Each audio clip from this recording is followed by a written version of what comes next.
मी संभाजीनगरातून आहे। संभाजीनगरात ठाकरे गटाच्या उमेदवारानं राडा केलाय।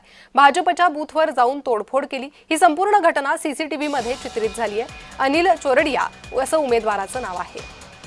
संभाजीनगरातला हा प्रकार आहे। भाजपच्या बूथवर जाऊन तोडफोड करण्यात आली। ठाकरे गटाच्या उमेदवारानं हा गोंधळ घातलाय। भाजपच्या बूथवर जाऊन तोडफोड करत गोंधळ घालण्यात आलाय। अधिक माहिती घेणार आहोत आमचे प्रतिनिधी विजय चिडे यांच्याकडून। विजय, नेमकं प्रकरण काय? नक्कीच पर्यंत जर पाहिलं तर छत्रपती संभाजीनगरच्या बजाजनगर या केंद्राच्या बाहेर जे आहे ते ठाकरे गटाच्या पदाधिकाऱ्यांनी त्या ठिकाणी उमेदवारांनी राडा केल्याचा पाहायला मिळाला होता। आतमध्ये न जाण्याचा प्रकार जो आहे तो या ठिकाणी घडला असल्याची माहिती मिळत आहे आणि त्या बूथ केंद्रावरती जाऊन काही महिलांना दमदाटी आणि अरेवारीची भाषा देखील या उमेदवारांनी केलेली आहे। त्या ठिकाणी 50 ते 60 कार्यकर्ते सोबत घेऊन बूथ वरती जाऊन धमकी देखील त्या ठिकाणी दिल्याचा प्रकार समोर आलेला आहे।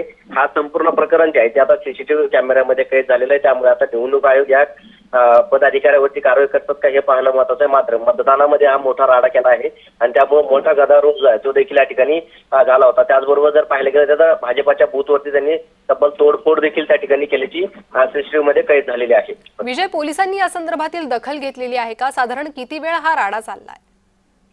नक्की जर पाहिलं तर हा राडा जो आहे तो तब्बल 10 ते 20 मिनिटं हा राडा चालू होता। मात्र वेळेत जे आहे ते पोलीस या ठिकाणी दाखल झाले होते। पोलिसांचा बंदोबस्त जो आहे तो देखील या ठिकाणी होता आणि त्यामुळे पोलिसांनी हे संपूर्ण कार्यकर्ते जे आहेत ते देखील ताब्यात घेतले होते। हा वाद जो आहे तो मिटवला देखील होता। मात्र आता या संदर्भात आता अधिकृत गुन्हा जो आहे तो दाखल झालेला नाही।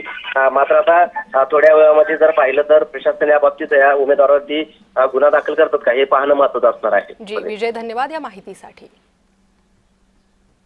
परभणी